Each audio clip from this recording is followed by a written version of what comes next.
Why do trucking companies lie to drivers? Are they really lying, or are they just bad communicators? On this episode of Driven Too Far, I'll show you the specific things you need to look for to find a company you can trust. Hello, I'm Andrew Winkler, and this is Driven Too Far, the truth about trucking, a podcast that helps over-the-road truck drivers balance career and family. Welcome back to Driven Too Far, the truth about trucking. On today's episode, we're going to talk about why do trucking companies always lie to drivers. I think it's a great topic. It's one that's been around the industry forever. And before we get too deep into the subject, I really have got to ask the question, is it that people intentionally lie to drivers, or are we just really bad communicators? And I can tell you in our case, I think it's probably more of the latter than anything. In fact, if we knew or I knew that our staff was intentionally spreading false information or lying to drivers, we wouldn't put up with it. But with that being said, I'm well aware that there's some bad companies out there and some bad actors. So it certainly is part of the problem in the industry. Now, back to the communication thing. One of the things I think that really happens when you dig down deep into this topic is you think about everybody's in a hurry, right? So it's not so much that we're giving a driver the wrong information or bad information with intent, but what's happening is we just don't supply the driver with all the information necessary to complete the load successfully. And let's be honest, that probably goes both ways.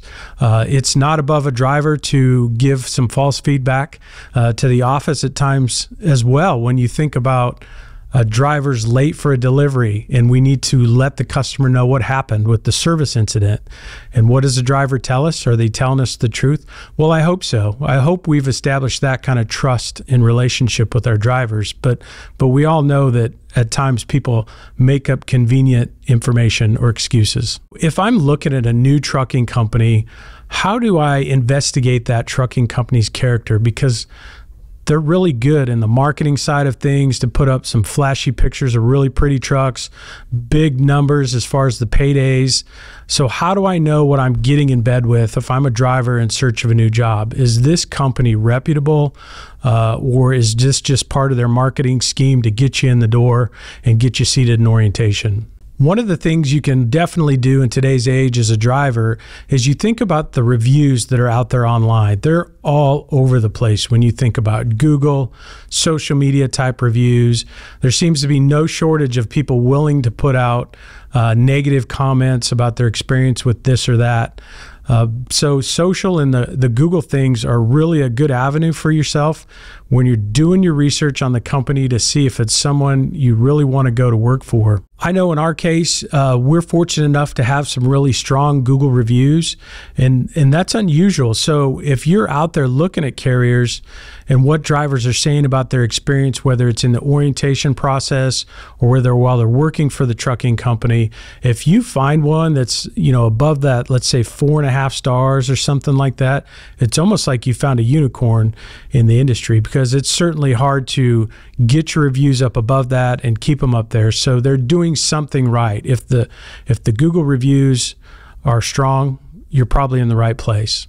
On the first day of orientation with our new drivers as they come in the door, I speak to them within the first 30 minutes they're there. And part of the conversation I like to have, first off, we talk about safety and we set the record straight and what the expectations will be, because we simply never compromise on safety. But the next part of the conversation, I try to get the driver to relax a little bit and open up. And I'll just ask them, so tell me a little bit about yourself. Where have you been? What have you been doing? How did you happen to come across our company, and how did you land in orientation here? And the drivers are pretty open about that. When you phrase it like that, they feel comfortable about it.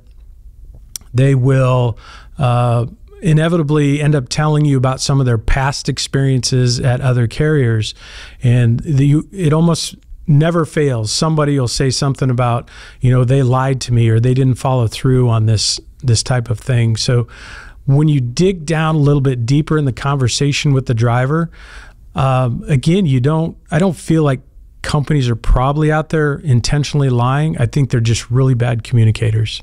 One of the tricks you can play on a carrier as you're interviewing them and thinking about going to work for them is ask about their internal policies.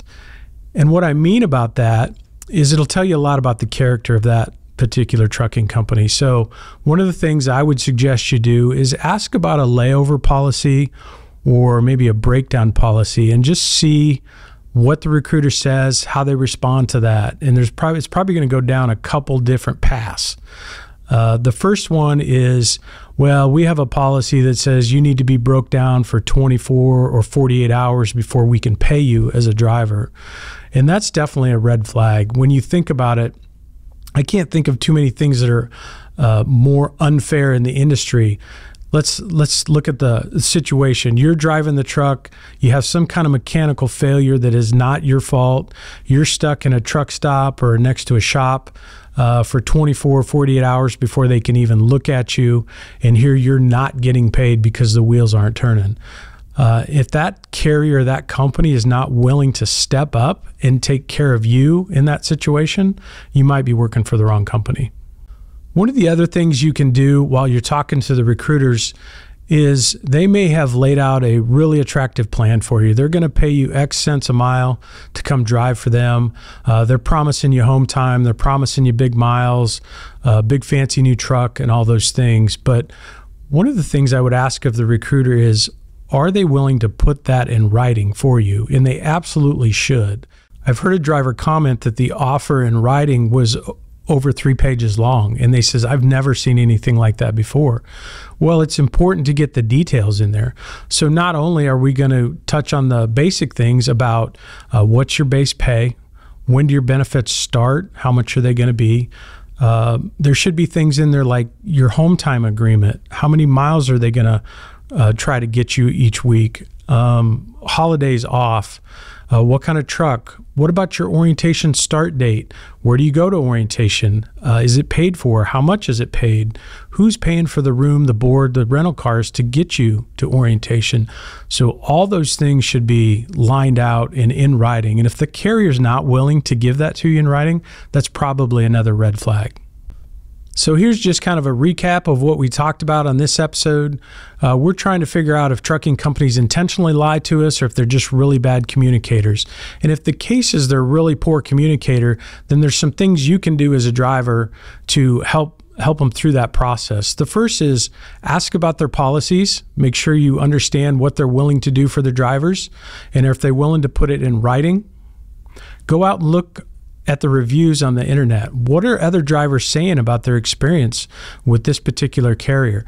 If it's good, like I said, it's probably kind of a unicorn, and they're probably somebody worth pursuing. If you see a lot of bad reviews, you probably want to run or turn the page on that one. Thanks for joining me here today for Driven Too Far. Subscribe now so you don't miss any of the trucking industry secrets that you need to know as a driver. We'll see you next time for more truth about trucking.